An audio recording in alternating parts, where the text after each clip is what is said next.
मालकानगिरी छत्तीसगढ़ सीमांत सुकुमा जिले में एनकाउंटर सुरक्षाकर्मी गुड़ी 17 जन माओवादी निहत 2 जवान आहत 50 रु ऊर्ध्व माओवादी आत्मसमर्पण चालू रही कम्बिंग ऑपरेशन। मालकानगिरी जिला छत्तीसगढ़ सीमांत सुकुमा जिले में होइथिबा बड़ धरणर एनकाउंटर रे टॉप माओ नेता जगदीश 17 जन माओवादी प्राण हराइछन्ति। 200 रु अधिक सुरक्षाकर्मी 50 जन माओवादी को केमिति घेरी रही ताहार वीडियो सामना को आसीछि। टिके भल भापरे देखंतु एई दृश्य। जय जवान निज बंधुक तले रखी साथी जवान को वीडियो उठाइछन्ति। नक्सल पंथी गुलीर जवाब देउछन्ति सुरक्षाकर्मी। गच और पत्थर पाखरे आड़ नहीं नक्सल पंथी उपरे गुली वर्षण करुछन्ति सुरक्षाकर्मी। मृत्यु संख्या बढ़िपार आशंका रही। एनकाउंटर पर डीआरजी और सीआरपीएफ बाहिनी पक्षरु सर्च ऑपरेशन जारी रही। सुकुमा जिलार उपामपाली गाँ निकटस्थ गोकुंडा पहाड़ उपरे माओवादी माने एक कैंप करी रहिथिबा नै पुलिस गुइंदा विभाग को सूचना मिलिथिला।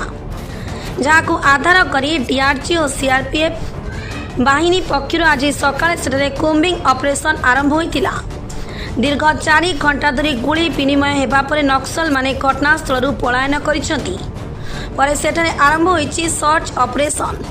वर्तमान सुधा 17 जन माओवादी मृत्यु देह ठाब होइथिबा बेले घटनास्थल AK-47 बंदूक सह भारी मात्रा रे विस्फोरक सामग्री जबत होइछि। जंगल मध्य 200 जवान घेरी जिबा परे 50 हार्डकोर माओवादी आत्मसमर्पण करिसंती। सेमानक नारे 68 लाख टंका पुरस्कार घोषणा करा जायतिला। अनेक बड़ बड़ माओ हिंसा कांड में सक्रिय थिले सरेंडर माओवादी। बीजापुर एवं सुकमा जिले में 2 बड़ एनकाउंटर पर भय आत्मसमर्पण करुछंती माओवादी।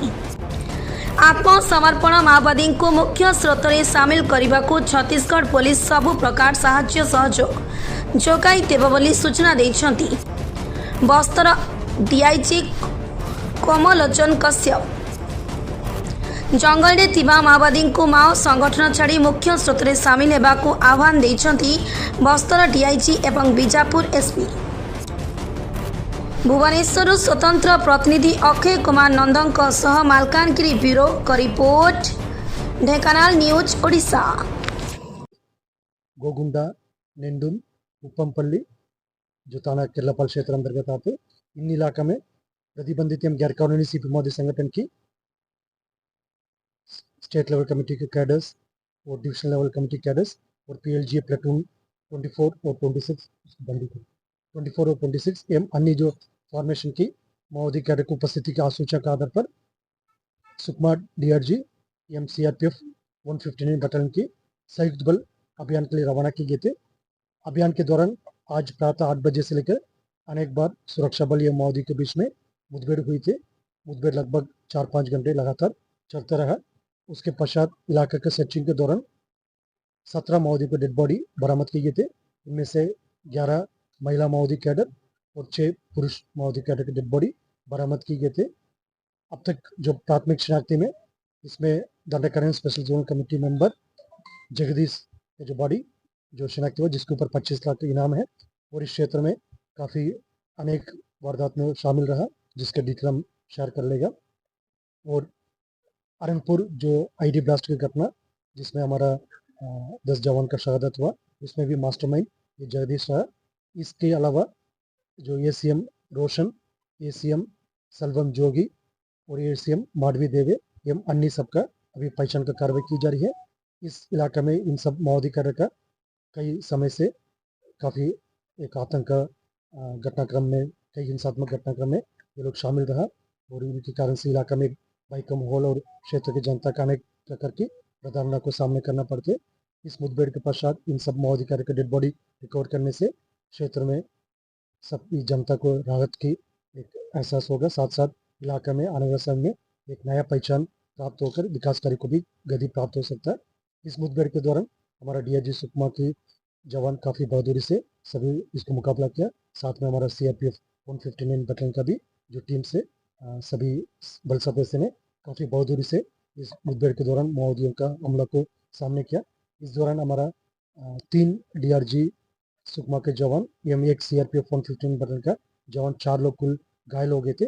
सभी घायल जवान का इलाज अभी जारी है। उनका स्थिति खतरा से बाहर है एवं सामान्य है और कोई क्रिटिकल कंडीशन है। वो अभी जल्दी स्वस्थ होकर पुनः अभियान के लिए वापस आने के लिए वो लोग सब इच्छुक है और उनके बेहतर ट्रीटमेंट अभी जारी है।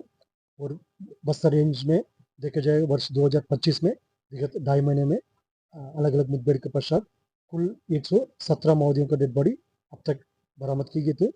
बस्तर संभाग के अंतर्गत जैसा DRG, Bastar fighter, STF, CF, cobra, CRPF, BSF, ITBP, SSB, CF एवं अन्य समस्त सुरक्षा बल द्वारा लगातार एक कोऑर्डिनेटेड एफर्ट के माध्यम से इलाके में अभियान संचालित की जा रही थे, जिसके परिणाम स्वरूप काफ़ी सकारात्मक रहा। 2024 में भी हमें पूरा बस्तर संभाग के अंतर्गत 217 माओवादी का डेड बॉडी अलग अलग मुठभेड़ के पश्चात रिकॉर्ड किए थे और वर्ष 2025 में अभी मात्र 2.5-3 महीने के अंतर्गत 117 माओवादी को डेड बॉडी अब तक बरामद किए गए थे। इस अभियान में और पूर्व में भी अनेक अभियान में जैसा हमारे घायल जवान साथियों को समय पर इवैक्यूएशन करके उनका बेहतर इलाज के लिए हायर सेंटर भेजने में इंडियन एयरफोर्स और BSF होटल का हेलीकॉप्टर्स का काफ़ी एक महत्वपूर्ण योगदान रहा। आज की मुठभेड़ के पश्चात भी हमारे घायल जवान को हायर सेंटर के लिए रेफर करने के लिए इंडियन एयरफोर्स के हेलीकॉप्टर का काफ़ी अच्छा भूमिका रहा और आने वाले समय में मोदी के पास और कोई विकल्प नहीं बचा है। इंसाफ त्याग करके शासन के समक्ष आत्मसमर्पण करे, अन्यथा काफ़ी गंभीर परिणाम को उनको भुगतना पड़ेगा। जैसा बार बार हम इस अपील या चेतावनी को देते आ रहे हैं, इसमें प्रभावित होकर कई माओवादी कैडर आत्मसमर्पण भी कर रहा है, लेकिन शेष अन्य जो माओवादी कैडर अभी भी उनके पास बहुत कम समय बचा है।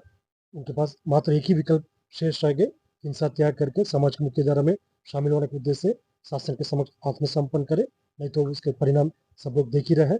जो मुठभेड़ के दौरान हमारा सुरक्षा बल जिस तरीके से काफ़ी बहादुरी से काफ़ी मजबूत मनोबल के साथ माओवादियों को सामना कर रहा है, इसलिए उनके पास बचने का कोई गुंजाइश नहीं रह जाएगा। मैं पुनः आज की इस सफल अभियान के लिए जो DRG सुकमा और CRPF का 159 की यूनिट और आसपास सभी हमारा सुरक्षा बल जो इस अभियान में प्रत्यक्ष रूप से और अप्रत्यक्ष रूप से शामिल रहा, इसके अतिरिक्त जो लगातार बस्तर संभाग के अंतर्गत समस्त सुरक्षा बल जैसा DRG, Bastar fighter, STF, CF, cobra, CRPF, BSF, ITBP, SSB तमाम सुरक्षा बल लगातार बेहतर कोऑर्डिनेशन के साथ बेहतर रणनीति के साथ कार्य कर रहे हैं, जिसका परिणाम काफ़ी सकारात्मक रहा। आने वाले समय में जैसा राज्य सरकार और केंद्र सरकार के मंशानुरूप तथा क्षेत्र की जनता की इच्छा अनुरूप बहुत जल्दी इस इलाके में नक्सल समस्या को समाप्त करते हुए इलाके में शांति व्यवस्था स्थापित करने के साथ साथ विकास कार्य को गति भी दिया जाएगा और बस्तर संभाग के एक नया पहचान दिलाने के लिए भी हम सबके एक संयुक्त प्रयास है, इसमें निश्चित रूप से हम सफल होगा। अभी तक जो केरलापाल थाना क्षेत्र अंतर्गत गोकुंडावाला इलाके में जो मुठभेड़ हुई है 16 नक्सलियों के शव बरामद किए गए हैं। इसमें AK-47 SLR इंसा जैसे काफ़ी भारी मात्रा में हथियार बरामद किए गए हैं। 2 जवान इसमें घायल हुए हैं, उनको इवैक्यूएशन किया जा रहा है।